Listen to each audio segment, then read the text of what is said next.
a mystery worthy of inquiry. When I was 18 years old, I had an experience that has stayed with me throughout my life. At the time, I was not particularly academic. I had achieved low grades at school and considered myself relatively illiterate. I was, however, extremely creative and artistic, and I tended to think very visually. What happened to me occurred during an extremely intense and delirious state. I was sitting in my bedroom and experiencing many voices at once. The closest comparison I can give is being in the middle of a busy train station, surrounded by conversations, sounds, sensations, and activity coming from every direction. It was confusing and overwhelming. I also experienced powerful physical sensations that felt like energy moving around me and through me. My visual perception was dramatically altered. The walls of my bedroom appeared to shrink and then expand. They seemed to move in and out repeatedly, and between these movements I perceived what I can only describe as chaos, movement, and energy. It was extremely intense and at times nauseating. Then, amongst all this confusion, something changed. A calm voice emerged.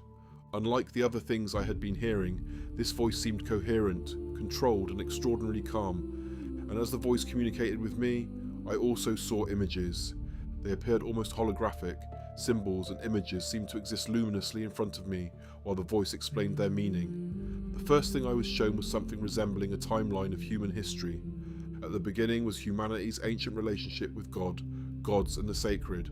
The point being communicated was that human beings had been contemplating and worshipping divine powers from extremely ancient times. The timeline then moved forward. Mathematics appeared. Human beings learned to count, measure, exchange things and understand quantities. As societies and civilizations became increasingly complicated, mathematics became increasingly important. The timeline continued. Mathematics became involved in increasingly sophisticated attempts to understand the world. Alchemy, experimentation, and eventually science emerged. Civilization continued developing. And considerably later in this enormous human story, the English language appeared. This separation in time seemed important. The experience was not suggesting that all these things had developed simultaneously. Quite the opposite.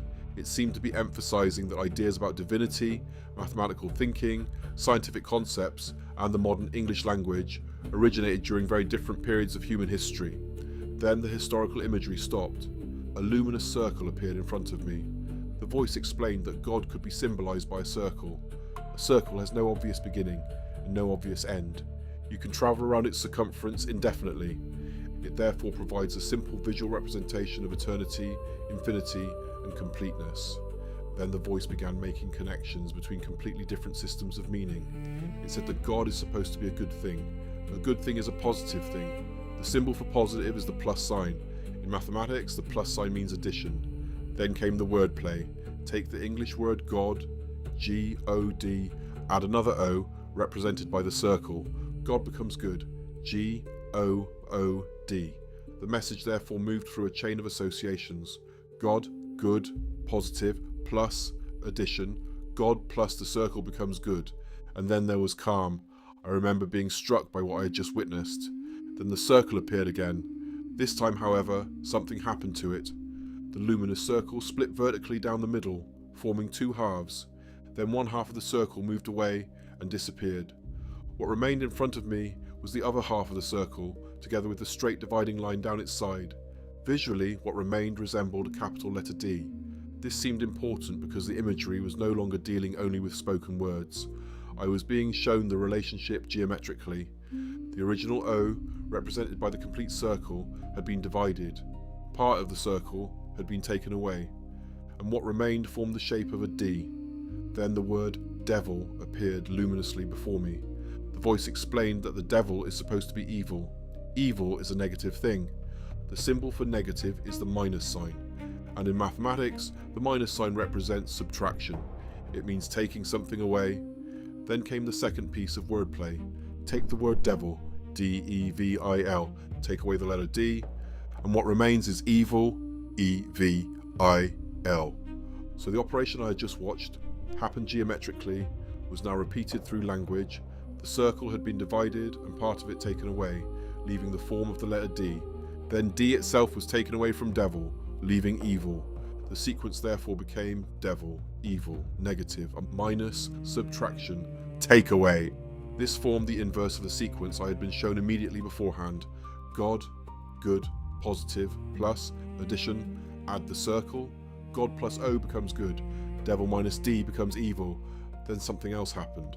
The voice began repeating 2 letters, OD, OD, OD. I did not understand what this meant. This detail is important. The voice did not tell me what OD meant. I did not consciously know of any special meaning associated with those letters, but I happened to own an Oxford dictionary. So while this extraordinary experience was happening, I reached for the dictionary and looked up OD. And there I encountered an obscure meaning that I had never knowingly encountered before.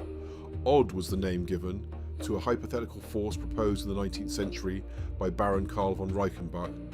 Reichenbach believed that this force pervaded nature and manifested through things such as magnetism, crystals, heat, light, and living organisms. It became known as the Odic force. Modern science did not validate Reichenbach's proposed force, and it should not be confused with an established physical energy. But for me, sitting in that bedroom at 18 years old, the discovery was extraordinary. Only moments earlier, I had been experiencing powerful sensations that felt like energy moving around and through me. I had been shown luminous circles, division, and positive and negative relationships. Then the mysterious letters OD had been repeatedly presented to me, and when I independently consulted the dictionary, I discovered an obscure historical concept concerning a supposedly pervasive force of nature. For many years I have wondered what to make of that experience. Recently I explored it through a long conversation with ChatGPT. Importantly, the objective of that conversation was not to prove that the experience came from extraterrestrials, God, spirits, or any other external intelligence, nor was the objective simply to dismiss everything as meaningless hallucination. Instead, we treated the experience almost like an archaeological object. We froze the original material as closely as possible and then asked a different question. What parallels exist between these symbols and ideas and the symbolic systems human beings have developed throughout history? The first major observation concerned the circle. The association between circles, eternity, perfection, totality, and divinity is genuinely ancient. The circle has repeatedly appeared in religious, philosophical, and mystical traditions as a representation of completeness. This does not mean that every circle represents God, but the relationship between circular geometry and concepts of eternity and wholeness is well established. The 15th century Christian philosopher and mystic Nicholas of Cusa, for example, used mathematical and geometrical imagery when contemplating the infinite nature of God. Across other traditions, circular imagery appears in mandalas, cosmological diagrams, and the Ouroboros, the serpent consuming its own tail. In early alchemical symbolism, the Ouroboros could represent unity, cyclicality, and transformation. One ancient alchemical expression associated with this imagery can be translated approximately as the all is one. This produced the first significant correspondence with my experience. The circle I had seen could be understood more generally as a symbol of wholeness. Then came the division of the circle. This led the investigation towards the psychologist Carl Jung. Jung was deeply interested in spontaneous circular and mandala imagery appearing in dreams, visions, fantasies, and artwork. He associated the mandala with psychological totality and what he called the self. This became particularly interesting in relation to the circumstances surrounding my experience. Before the circle appeared, my experience had been chaotic. There were many voices. My visual environment appeared unstable. My body was overwhelmed by unusual sensations. Everything seemed fragmented and confusing. Then a calm voice appeared, and with it came geometry. A circle, simple mathematical relationships, positive and negative, addition and subtraction. Chaos suddenly became structure. From a Jungian psychological perspective, one possibility is that the mind was spontaneously generating order during an overwhelmingly disordered state. The circle, in that interpretation, becomes particularly significant. Chaos was followed by a symbol of wholeness. Many competing experiences were followed by one coherent voice. Complexity was reduced to simple geometrical and mathematical relationships. This does not establish what ultimately caused the experience, but it provides a fascinating psychological interpretation of its form. Jung's work on alchemy produced another correspondence. Historical alchemy repeatedly contains processes involving separation followed by conjunction. Something is divided into apparently opposing principles. Those principles undergo transformation, and ultimately they are brought into relationship again. Alchemy contains recurring pairs such as sun and moon, king and queen, sulfur and mercury, light and darkness. Jung interpreted these alchemical images psychologically as representations of opposing aspects of the psyche seeking integration. This created another parallel with the imagery I had experienced. One circle, division, two sides, positive and negative, addition and subtraction. Again, this does not mean that my experience was teaching historical alchemy. The actual alchemical texts do not contain the wordplay God plus O equals good or devil minus D equals evil. The correspondence exists at the level of symbolic structure. Another fascinating comparison appeared in ancient Gnostic traditions. Some Gnostic systems described ultimate divine reality through the concept of the pleroma, meaning fullness. A disturbance or deficiency results in separation from this divine fullness. Human beings contain a spiritual element associated with the higher reality, and salvation involves gnosis, or recognition, and ultimately restoration toward the fullness. Once again, the exact doctrines are very different from my experience. There was no Sophia, demiurge, pleroma, or Gnostic mythology in what I experienced. But the underlying pattern was intriguing: fullness, division, deficiency, recognition, return. This led to an even older philosophical problem, the problem of the one and the many. The Neoplatonic philosopher Plotinus placed what he called the one at the summit of reality. From the one proceeds intellect, from intellect proceeds soul, and ultimately comes the multiplicity of ordinary existence. Spiritual development involves a contemplative movement back toward the source. One, multiplicity, return toward one. Again, this is not the same teaching as my experience, but another recurring structure appeared. Human beings across many different traditions have repeatedly contemplated the relationship between unity and multiplicity, between wholeness and division, between the one and the many. Taoist philosophy offered another particularly striking comparison. The Tao Te Ching describes a progression in which the Tao gives rise to one, one gives rise to two, two gives rise to three, and three gives rise to the 10,000 things. The familiar yin-yang image subsequently became one of the world's most recognizable representations of complementary polarity contained within a single whole. But there is an important difference. Yin is not evil and yang is not good. They are complementary principles. Neither can simply be eliminated. Both exist within the circle. This produced an important development in the investigation. Perhaps division itself is not evil. Differentiation is necessary for existence. Without distinction, there can be no self and other, no one and two, no language, no mathematics, no thought. The deeper distinction might therefore be between fragmentation and integration. Subtraction can symbolize separation. Addition can symbolize integration. But neither mathematical operation is literally morally good or evil. A negative electrical charge is not evil. A negative number is not evil. Removing suffering is obviously beneficial. Adding poison is obviously harmful. So if the original symbolism is interpreted literally as saying that addition is always good and subtraction is always evil, it fails. But if addition and subtraction are treated as metaphors for integration and fragmentation, the philosophical comparison becomes considerably richer. This brought the investigation to an ancient Christian philosophical concept associated particularly with Augustine. Augustine argued that evil is not an independently existing substance equal and opposite to goodness. Instead, evil can be understood as a privation, corruption, or absence of good. In simplified mathematical imagery, evil becomes less like a separate substance being added to reality and more like something missing from what should be whole.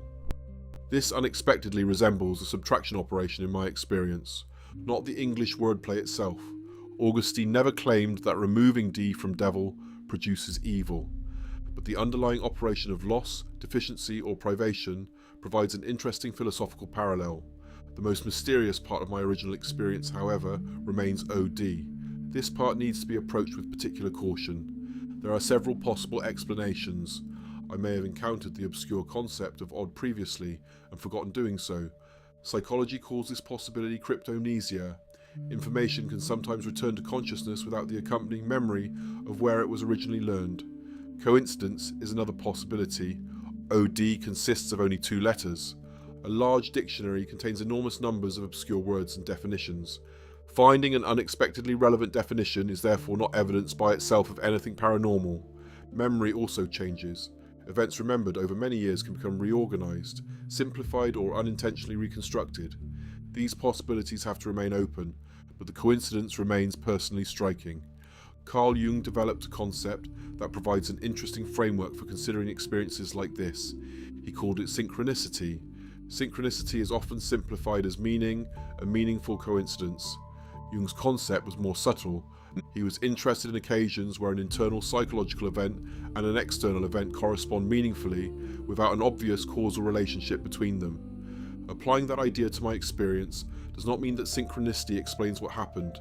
It certainly does not prove that the universe, extraterrestrials, or supernatural beings were communicating with me.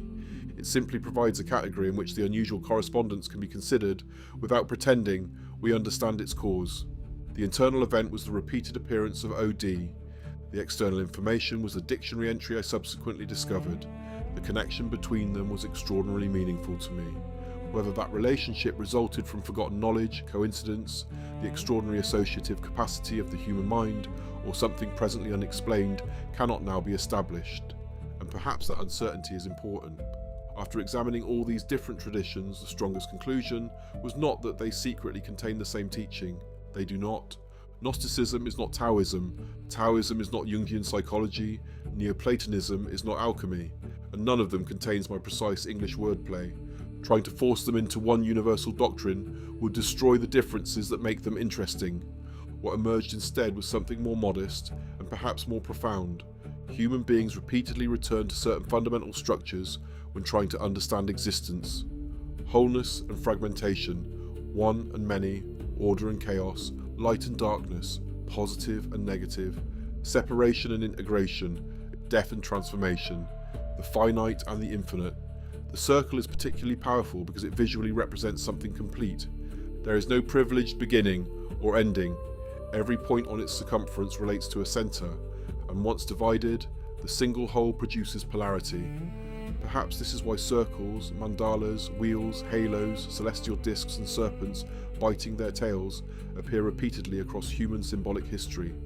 They may not constitute a secret code shared between civilizations. They may reveal something equally extraordinary. They may reveal recurring structures through which the human mind attempts to comprehend reality. And this leaves me with two very different ways of viewing what happened to me when I was 18. Perhaps my mind, under extraordinary psychological and perceptual pressure, spontaneously created an intensely meaningful symbolic system. If so, the fact that it subsequently resembles motifs found in philosophy, mysticism, and depth psychology does not make it meaningless. From a Jungian perspective, that might be precisely what makes it psychologically significant. Alternatively, there may be aspects of the experience, particularly the OD episode, that I simply cannot satisfactorily explain. I am comfortable leaving that possibility open. I do not need to call the unexplained extraterrestrial, I do not need to call it divine, but neither do I need to pretend that I have explained something when I have not. What I can say is this: at 18 years old, during one of the strangest experiences of my life, I saw a circle. The circle represented something whole. Then I saw it divide. One half disappeared, and the remaining shape became the letter D. I was shown relationships between words, numbers, positive and negative, addition and subtraction. And finally I was given two letters whose significance I did not consciously understand. OD. I opened a dictionary and what I found there ensured that I would still be thinking about that night decades later. Perhaps the most important question is no longer who was speaking to me. Perhaps it is, what was my experience trying to express? And perhaps the answer does not have to be reduced either to supernatural certainty or meaningless hallucination. It can remain what it has always been for me, a mystery worthy of inquiry.